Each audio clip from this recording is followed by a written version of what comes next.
რა გეგმა აქვს ოპოზიციას ქვეყანაში შექმნილი პოლიტიკური ვითარების ფონზე და ჩაუდგებიან თუ არა ლიდერების სათავეში საპროტესტო ტალღას. ხელისუფლების ოპონენტების მოქმედების სქემა ამ დრომდე უცნობია. ოპოზიციონერი ლიდერები კონკრეტიკისგან თავს იკავებენ, თუმცა აცხადებენ, რომ მიმდინარე აქციებმა საერთაშორისო გამოხმაურებებისა და სანქციების ფორმით შედეგი უკვე გამოიღო. ახლა კი პროტესტის კიდევ უფრო გაფართოებაა საჭირო. რაც შეეხება პროტესტის სათავეში ჩადგომას, ოპოზიციის ზოგიერთი ლიდერი თვლის, რომ ეს სამოქალაქო ერთობაა და ამის საჭიროება არ არსებობს. ახალი პარტიები ჩამოყალიბების აუცილებლობაზე საუბრობს საქართველოს ყოფილი პრეზიდენტი სალომე ზურაბიშვილი. საერთაშორისო პარტნიორების მხარდაჭერის მნიშვნელობაზე ამახვილებს ყურადღებას და ამბობს, რომ მომდევნო არჩევნებს პარტიები და მოსახლეობა უფრო მომზადებული უნდა შეხვდეს. ოპონენტების გეგმებს საპარლამენტო არჩევნებთან დაკავშირებით სერიოზულად არ აღიქვამენ მართულ გუნდში, სადაც ოპოზიციას ურჩევენ ყურადღება რეალურ საკითხებს და უთმონ და თვითმმართველობის არჩევნებისთვის მზადება დაიწყონ. მეზი ჩემჩიურის რეპორტაჟი. შემდეგ არჩევნებზე აღარ იყოს იმაზე ლაპარაკი, რომ ეს პარტია არ მომწონს, ის პარტია არ მომწონს, თუ არ მოგწონთ, ჩამოაყალიბეთ. თქვენი ჯერი მოვიდა. ეს განცხადება სალომე ზურაბიშვილმა პრეზიდენტობის ვადის ამოწურვიდან 2 კვირის თავზე გააკეთა. პირველი გასვლითი შეხვედრა ზუგდიდში გამართა, სადაც შეკრებილ ადგილობრივებს სიტყვით მიმართა. სალომე ზურაბიშვილმა ახალი პარტიების ჩამოყალიბების საჭიროებაზე ისაუბრა და ხაზი იმასაც გაუსვა, რომ ახალი არჩევნებისთვის ოპოზიციაც და ამომრჩეველიც უფრო მომზადებული უნდა იყოს ვიდრე 26 ოქტომბერს. ისიც ვიცით კარგად, რომ წინა არჩევნები არა მხოლოდ გააყალბეს ისეთი დახვეწილი მეთოდებით, რომელიც მხოლოდ ქვეყნის გარეთ შეიძლება იყოს მოფიქრებული, მაგრამ ისიც მართალი არის, რომ ჩვენ არ მოვემზადებთ ისე როგორც საჭირო იყო, იმიტომ რომ ჩვენ დარწმუნებული ვიყავით, რომ ვიყავით მეტნი, რაც სწორი არის და დარწმუნებული ვიყავით, რომ გავიმარჯვებდით. ამიტომ ეხლა დარწმუნებულიც უნდა ვიყოთ, მაგრამ მომზადებულიც უნდა ვიყოთ. მე პირადად ასევე ყველა ძალებთან ერთად მუშაობთ იმაზე, რომ ჩვენ ჩამოვაყალიბოთ ის პირობები, რომელიც იქნება მინიმალური პირობები, რომ თქვენ ყველამ დავიჯეროთ, რომ არჩევნები იქნება მართლაც თავისუფალი და მართლაც დაცული. ყველაფერი გადაბმული არის.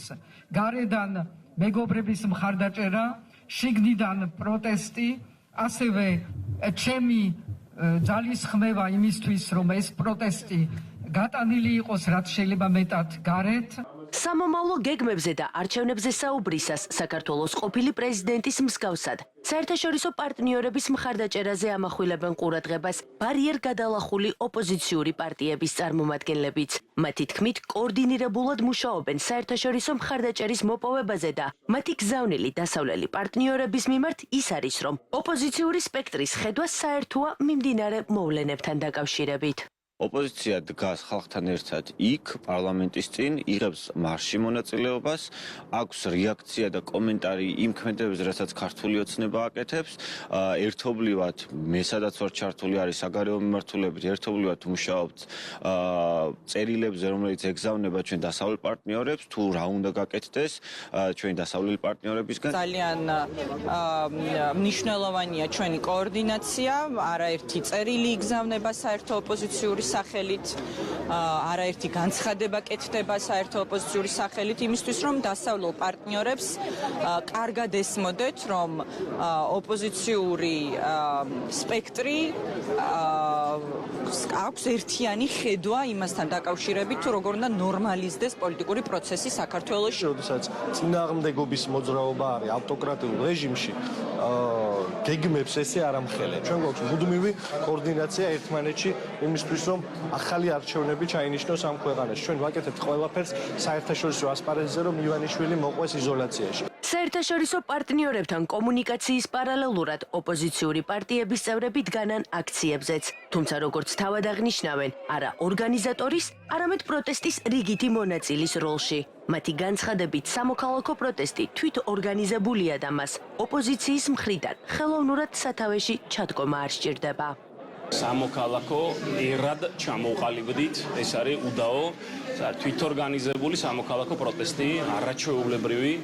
და ეხლა ვინც ხელოვნურად ეცდება რომ რაღაც სათავეში ჩაუდგეს, ძალიან ხელოვნური იქნება. ყველა იქ დგას თითოეული პასუხისგებლობით სავსე მოქალაქე და შესაბამისად არ ჭირდება ხელოვნური სათავეში ჩადგომა. ჩვენ რა თქმა უნდა ქართულ ხალხთან ერთად ვგევართ როგორც რუსთაველზე, ასევე საქართველოს სხვადასხვა კუთხეში, ვართ აქ საქალაქო სასამართლოში. ჩვენ ამას გავაგრძელებთ ყველა ვარიანტში, სანამ ივანიშვილი არ დანიშნავს ახალ არჩევნებს. ოპოზიცია ჩანს, ოპოზიცია მუშაობს, ტრიბუნა არ არის აუცილებელი პარლამენტის წინ და იქიდან მიმართვები, ვინაიდან ჩვენ პირდაპირ კომუნიკაციაში ვართ ხალხთან. ოპოზიციისა და სალომე ზურაბიშვილის გეგმებსა თუ განცხადებებს სახელისუფლებო პარტიაშიც ეხმაურებიან. ქართული ოცნების ლიდერები ოპონენტებს თვითმმართველობის არჩევნებისთვის მომზადებას ურჩევენ. მმართველ გუნდში აქცენტს აკეთებენ საპროტესტო აქციებში ოპოზიციის ჩართულობასთან დაკავშირებითაც.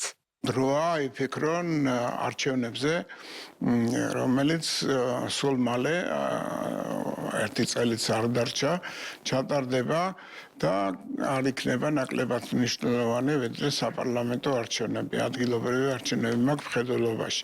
თუ კი ესენი არ გადაეწყდნენ თავის სტრატეგიით და კვლავ ამ დესტრუქციურ რევოლუციურ გზას გააგრძელებენ, რასაკვირველია იგივე პასუხს მიიღებენ, რაც მიიღეს. ჩატარდა ჩხრეკები რადიკალური ოპოზიციის ოფისებში, პარტიულ ოფისებში და პირდაპირ ეთერში ვიხილეთ ჩვენ თუ რა რაოდენობის პიროტექნიკა, მოლოტოვის კოქტეილი და ალებადი სითხეები და სხვა ნივთიერებები იქნა ამოღებული. ამას პირდაპირ ხაზი გაუსვა იმას, რომ არაფერი თვითორგანიზებული ეს არ ყოფილა, თუმცა ისინი იმდენად გამარგინალიზებულები არიან და იმდენად მათი რეიტინგი არის, არ ვიცი ხა, ნულის ტოლი, რომ ვერც კი ბედავენ, რომ მაგალითად იქ რაღაცა ტრიბუნა მოითხოვონ აქციაზე, იმიტომ რომ აქციაზე მდგომი იმ ადამიანთა ჯგუფი, რომელიც მართლა გულწრფელი პროტესტისთვის არის ის მისული, ხო? ისიც შემოეცლება და საბოლოო ჯამში აქციაზე დარჩება მარტო პარტაქტივი. ისედაც საქმე მაქეთკენ მიდის. გაგრძელდება თუ არა ოპოზიციის და სალომე ზურაბიშვილის კონსულტაციები და რა ფორმით გააგრძელებენ ისინი თანამშრომლობას, ჯერჯერობით უცნობია. კონკრეტულ გეგმებზე და ვადებზე ჯერჯერობით ბარიერ გადალახულ პარტიებში არ საუბრობენ.